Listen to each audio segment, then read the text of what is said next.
got the camera rolling for this leg of the trip here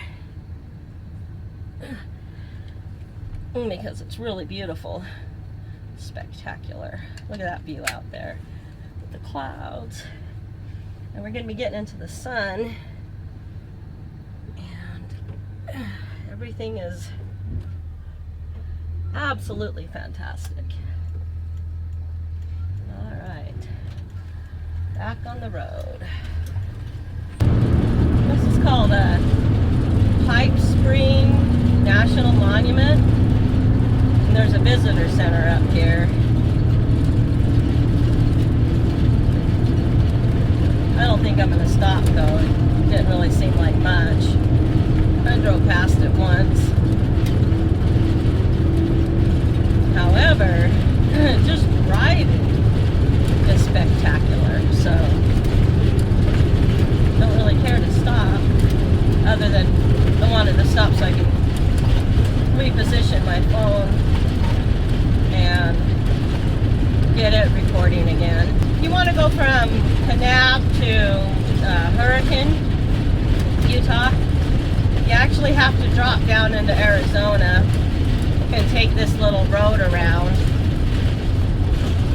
And well, this little road that I'm on right now was actually a turn-off road to go to this Pipe Spring National Monument. And I am on tribal land right now, which gives me such an incredible feeling. My feelings for the Native Americans really run deep. I feel like they got absolutely shafted. Okay, now we're back on the road that goes from Fredonia, Arizona to Colorado City, Arizona. And Colorado City is basically the sister city to Hilldale, Utah. They're both right on the border, and they're totally polygamous cities, towns. I've watched a couple of shows about people trying to escape polygamy there, and it's really interesting, at least to me. And I wanted the camera to be rolling as I go through there, because it's bound to be interesting. No, maybe not. Who knows? Maybe it'll be absolutely boring. But anyway, I thought I'd roll the camera for a while. See how it does. There's a place that's just outside of Hurricane called Sand Hollow. I'm stopping there today. I'm going to check that off my bucket list today. Yeah. Sand Hollow, here we come. Yeah, we're climbing. And she immediately loses some speed. Doing alright though. Temperature's not going up. A little cool outside. I want to get her thermometer, like a indoor-outdoor thermometer, so I can actually know what the temperature is.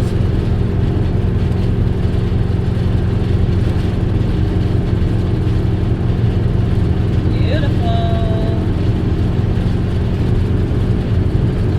Oh my goodness. Oh wow.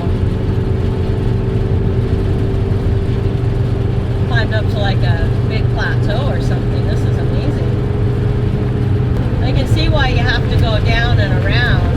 Can't go through. Actually, if I wanted to, I could have gone up just a little bit and then gone through Zion, but I didn't care to. That's another time. That's where Chris travels, Chris and G. They went through that tunnel. Yeah, I remember that video well. Not sure that I want to do that. Although, because of his video, I know that I can fit. So I doubt my rig's taller than his. But until I know for sure how tall my rig really is, I think I'll stay away from little teeny tunnels like that. Yeah.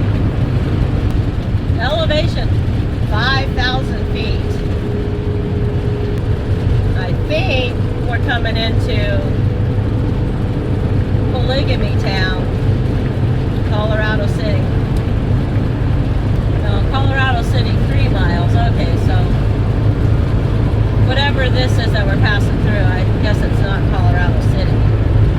Might be the outskirts of it. Who knows? Not me. I rely on signs to tell me what city I'm passing through, or what town I'm passing through. If I don't see a sign, then it's officially some little random town. It started raining sometime in the night. And I had a really messed up dream where, for whatever reason, I had left my motorhome with the keys in it, unlocked, and had gone into some, like a restaurant or something. Entering Colorado City. And anyway, I go back, and my motorhome was gone. Somebody had stolen it. It was horrible. That was one of those wake up and thank goodness it was just a dream. I hate those dreams. But it's always such a feeling of relief when you wake up from it. And it was just a dream. And just for the record, I would never leave my motorhome unlocked with the keys in it. No. Even if I'm just going into the gas station, I take my keys and I lock the door. And I don't go in and out through the door in the cab. I'm too worried about Haley being right there and jumping out. So I only go in and out the one door. The cab door hasn't been opened this whole time. And I go out real quick, make sure she doesn't run out, and before I go in, I'll open the door with this, and they have the screen shut, make sure she's not right there, and if she is right there, which so far she hasn't been, you know, then I can make sure she doesn't get out.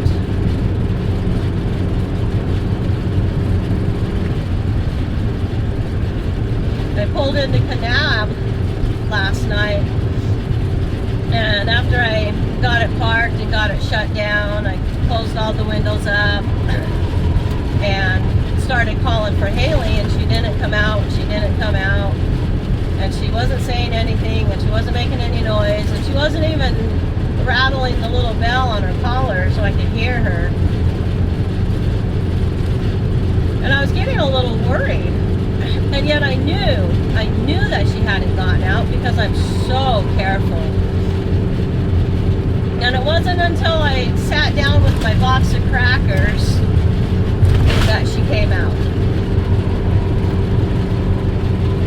Because of course, whenever she hears like a bag of chips being opened or a box of crackers being opened or really any type of packaging, she has to come over and see what I have. She wants to know, what you got, Mom? What you got, Mom? And then she always has to smell it. Sometimes she'll eat things that she shouldn't eat. She loves potato chips.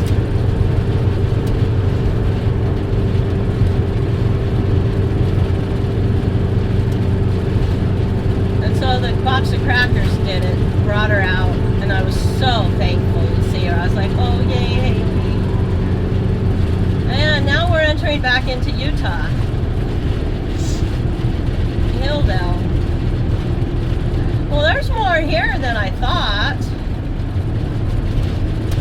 They actually have some businesses here. I thought it was just all polygamists. They even have a Subway. Ain't that something? I might stop in Hurricane and get something to eat. Haven't really eaten yet today. I got up, went over to the little gas station that was so nice to let me park in their parking lot. But I went over there this morning and bought a cup of coffee and a coffee cake and came back out here, got it all opened up again and started it up, let it warm up while I was sitting there drinking my coffee. And then I hit the road. I could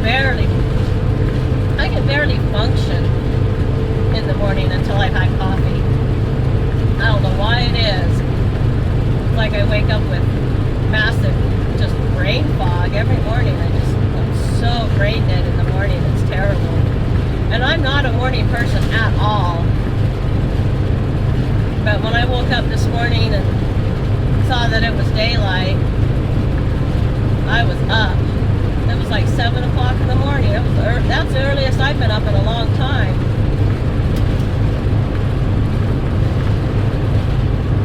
So I really got an early start to today, which actually suits me just fine because I want to spend some time at Sand Hollow. I don't know if the camera's picking up this house over here on the left, but wow, that is neat as hell. My brother-in-law wasn't able to, he couldn't figure out why my furnace wasn't working. And he couldn't get my generator to stay running. He says it needs a fuel pump. And I just I couldn't justify the expense. Not right now. But those are all things that I'll continue to work on. There's a lot of things to see in this beautiful country. I mean, just right here in southern Utah, there's a lot of things to see. And then you get down to Arizona, I could probably spend years just exploring the Southwest.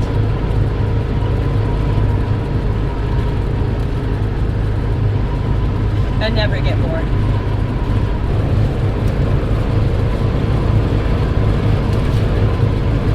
Hurricane, I love it.